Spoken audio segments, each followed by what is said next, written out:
Xbox has been disabling the dev mode for certain users on the Xbox Series X and S, but there are now available the retail versions for emulators.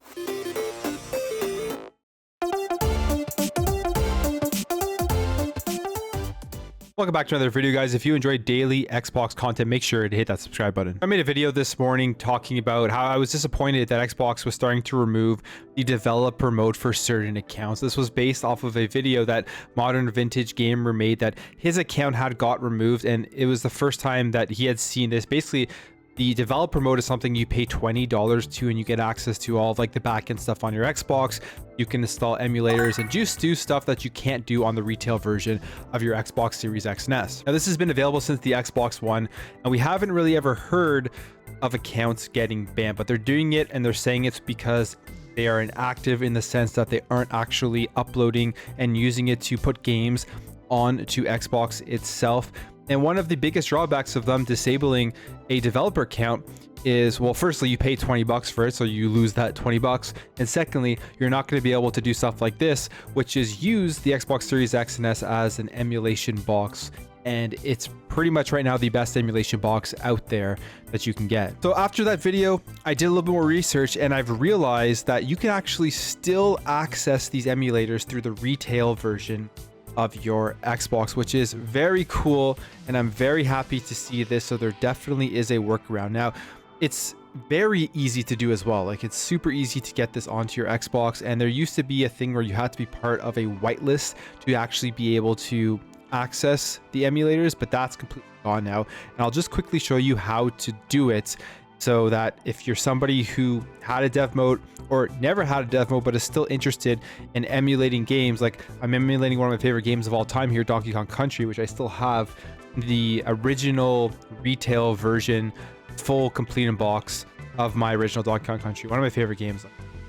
And I'll quickly show you how to do it. So if you're like me and sometimes you want to just jump on and play some older retro games, you're going to be able to do it. So the first thing you have to do is go to your Edge browser and go to this website up here called gamer13.github.io, and you can see here that you're going to get access to be able to download various apps to your Xbox. Right now I'm using RetroArch, and to use it, all you gotta do is click download app and then click open here, and it'll bring you to the Microsoft Store where you can click install, and then it will install onto your Xbox. You won't be able to search for this app, I do not believe, just by going to the Microsoft Store, so make sure you do go through the browser. And then you're going to want to download Durango FTP. Same thing, click on it, click open, and it'll bring you to install the app. Now, the Durango FTP is just so you can transfer files from your PC over to your Xbox and then be able to access them through the emulator. And then boom, that's pretty much it. Just go to RetroArch and it works. You got to do one thing after that, is make sure you go to your online updater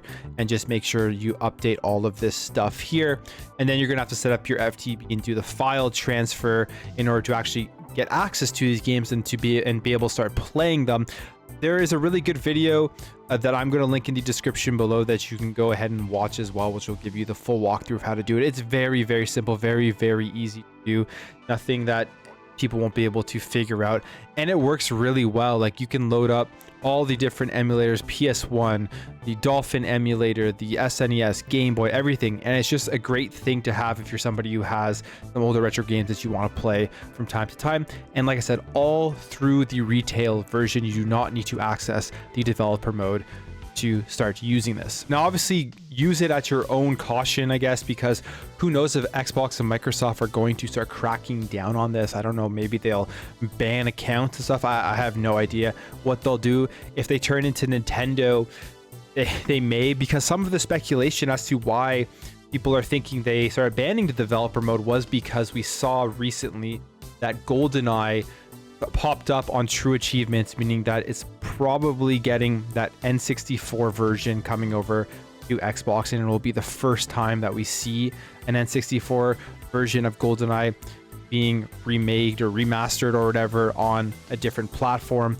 And they probably had to make a deal with Nintendo, and maybe that's why they're cracking down. Who knows? That's some of the speculation, but whether that is or not, if Xbox does crack down further, they may start going after the retail stuff as well. So just be careful with that. Obviously, if something you're concerned about, then don't do it, but it works super well. It still gives you that amazing emulation that the Series X, but specifically the Series S, I think, because of like the form factor and everything provides. Anyways, guys, that's it for me. Let me know what you think about this in the comments below. Has your dev account been banned?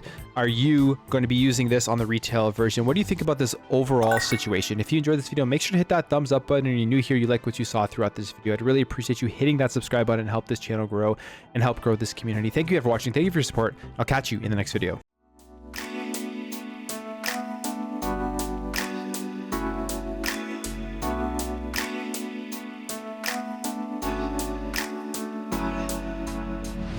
Bye.